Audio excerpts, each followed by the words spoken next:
जय श्री कृष्ण। राधे राधे। प्यारे भक्तगणों, स्वागत है आप सभी का हमारे YouTube चैनल पर। आज की वीडियो में आप सभी श्रवण करेंगे माघ कृष्ण गणेश चतुर्थी की व्रत कथा।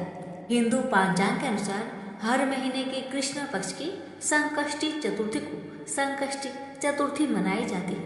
यह विशेष दिन गणेश पूजा का आराधना के लिए समर्पित है। इस दिन संकष्टी चतुर्थी का व्रत रखना और गणेश जी का विधिवत पूजा करने से सुख फलों की प्राप्ति होती है। जीवन के सभी विघ्न बाधाओं से मुक्ति मिलती है और घर में सुख समृद्धि और खुशहाली आती है। आइए भक्तजनों, आप जानते हैं संकष्टी चतुर्थी व्रत की शुभ मुहूर्त के बारे में फिर श्रवण करेंगे कथा। इस साल 2024 में जनवरी महीने में संकष्टी चतुर्थी तिथि का आरंभ 29 जनवरी को सुबह 6:11 पर होगा और 30 जनवरी को सुबह 8:54 पर समाप्त होगा। अब श्रवण करें माघ कृष्ण पक्ष की गणेश चतुर्थी व्रत कथा, और ये कथा है ऋषि शर्मा ब्राह्मण की। एक बार पार्वती जी ने पूछा कि हे वत्स, माघ महीने में किस गणेश की किस विधि से पूजा करनी चाहिए तथा इसका क्या नाम है? उस दिन पूजन में किस वस्तु का नैवेद्य अर्पित करना चाहिए और क्या आहार ग्रहण करना चाहिए, इसे आप सविस्तार बतलाने की कृपा करें। गणेश जी ने कहा कि हे माता, माघ महीने में भालचंद नामक गणेश जी की पूजा करनी चाहिए। इनका पूजन षोडशोपचार विधि से करना चाहिए। हे माता पार्वती, इस दिन तिल के 10 लड्डू बना ले, 5 लड्डू देवता को चढ़ाए और शेष 5 ब्राह्मण को दान दे दे। ब्राह्मण की पूजा भक्ति पूर्वक करके उन्हें दक्षिणा देने के बाद उन 5 लड्डुओं को उन्हें प्रदान करें। हे देवी, तिल के 10 लड्डुओं का स्वयं आहार करें। इस संबंध में मैं आपको राजा हरिश्चंद्र का वृत्तांत सुनाता हूँ। सतयुग में हरिश्चंद्र नामक एक प्रतापी राजा हुए थे। वे छात्र धर्म में प्रतु सरल स्वभाव, सत्यनिष्ठ और विद्वान ब्राह्मणों के पूजक थे। हे देवी, उनके शासन काल में अधर्म नाम की कोई वस्तु नहीं थी। उनके राज्य में कोई अपाहिज, दरिद्र या दुखी नहीं था। सभी लोग आदि व्याधि से रहित एवं दीर्घायु होते थे। उन्हीं के राज्य में एक ऋषि शर्मा नामक तपस्वी ब्राह्मण रहते थे। एक पुत्र की प्राप्ति होने के बाद वे स्वर्गवासी हो गए। पुत्र का भरण पोषण उनकी पत्नी करने लगी। उस ब्राह्मणी ने माघ मास की संकटा चतुर्थी का व्रत किया। यह पतिव्रता ब्राह्मणी गोबर से गणेश जी की प्रतिमा बनाकर सदैव पूजन किया करती थी। हे पार्वती, भिक्षाटन के द्वारा ही उसने पूर्वोक्त रीति से तिल के 10 लड्डू बनाए। इसी बीच उसका पुत्र गणेश जी की मूर्ति के अपने गले में बांध कर स्वेच्छा से खेलने के लिए बाहर चला गया।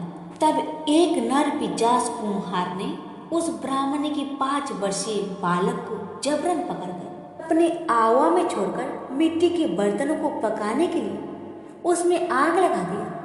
इधर उसकी माता अपने बच्चे को ढूंढने लगी। उसे ना पाकर वह बड़ी व्याकुल हुई।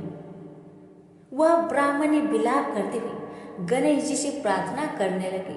विशाल शरीर वाले, हे सूर्य नारायण की लाली के सदृश कांतिशाली, हे सुंदर जटा समूह को धारण करने वाले, आप इस दुखनी की रक्षा कीजिए। हे गजानन, हे 4 भुजाधारी, हे मस्तक में चंद्रमा को धारण करने वाले, हे विनायक, हे अनाथों के नाथ, हे वरदायक, मैं पुत्र के वियोग में व्यथित हूँ, आप मेरी रक्षा कीजिए। वह ब्राह्मणी इस प्रकार आधी रात तक विलाप करती रही। प्रातःकाल होने पर कुम्हार अपने पके हुए बर्तनों को देखने के लिए आवा में आया। जब उसने आवा खोल कर देखा तो उसमें जांग भर पानी जमा हुआ था, और इससे भी अधिक हैरान हुआ तब हुआ कि जब उसमें बैठे एक बालक को खेलते हुए देखा। ऐसी अद्भुत घटना देखकर वो भाई बस कांपने लगा और इस बात की सूचना उसने राजा के दरबार में दे दिया। ने राज्यसभा में अपने कुकृत्य का वर्णन किया। कुम्हार ने कहा कि हे महाबाहु, हे प्रज्वलित अग्नि के समान तेजवान, हे महाराज हरिश्चंद्र, मैं अपने दुष्कर्म के लिए वध के योग्य हूँ। ने इससे आगे कहा कि हे महाराज, मैंने कन्या विवाह के लिए कितने बार भी मिट्टी के बर्तन पकाने के लिए आव में लगाया, फिर भी मेरे बर्तन कभी भी नहीं पके, हमेशा कच्चे रह जाते थे। तब मैंने भयभीत होकर एक तांत्रिक से इसका कारण पूछा, तो उसने मुझे कहा कि तुम चुपचाप किसी छोटे लड़के की बलि चढ़ा दो, तुम्हारा आवा पक जाएगा। तो मैंने सोचा, मैं जिसके लड़के का बलि दूंगा, क्या उसके माता पिता मुझे जीवित छोड़ेंगे? इस भय से ही हे महाराज, मैंने निश्चय किया कि इसी बच्चे को आवा में बैठाकर आग लगा दूंगा। मैंने अपनी पत्नी से परामर्श किया कि जिस शर्मा ब्राह्मण मृत हो गए हैं, उनकी विधवा पत्नी भीख मांगकर अपना गुजारा करती है। अरे वह लड़के को लेकर क्या करेगी? मैं यदि उसके पुत्र को बलि दे दूं तो मेरे बर्तन पक जाएंगे। मैं इस जघन्य कर्म को करके रात में निश्चित होकर सो गया। प्रातः जब मैंने आवा खोलकर देखा तो क्या देखा कि उस लड़के को मैं जिस स्थिति में बैठा गया वह उसी तरह निर्भय भाव से बैठा है और उसमें जांग भर पानी भरी हुई है। इस भयावह दृश्य से मैं कांप उठा और इसकी सूचना देने आपके पास चला आया हूँ।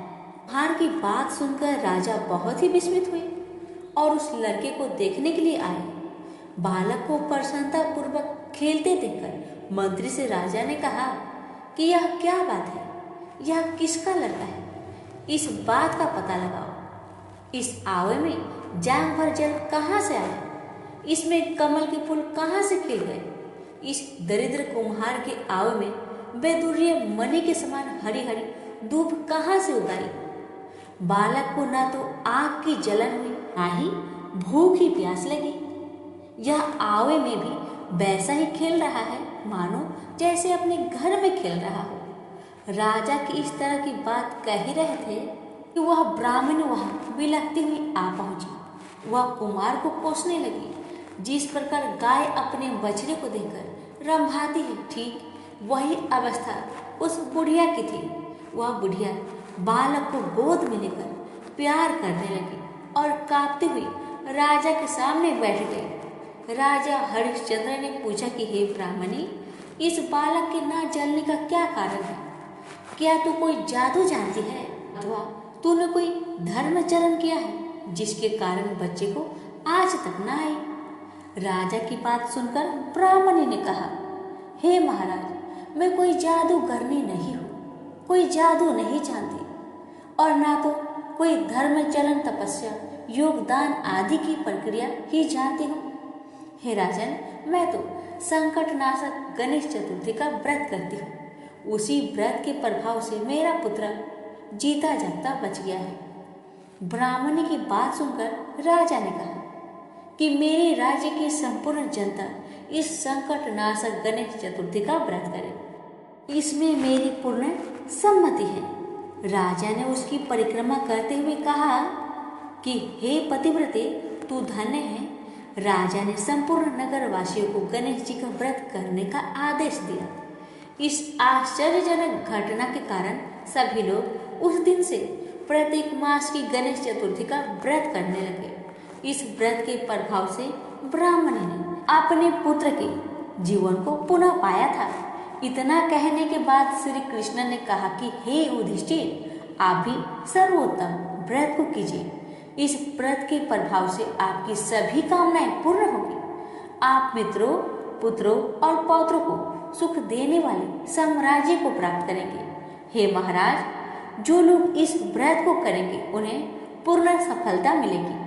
भगवान कृष्ण की बात से युधिष्ठिर बहुत प्रसन्न हुए और माघ कृष्ण गणेश चतुर्थी का व्रत करके इस तक राज्य भोगने लगे। तो प्रेम से बोलिए गणेश महाराज की जय।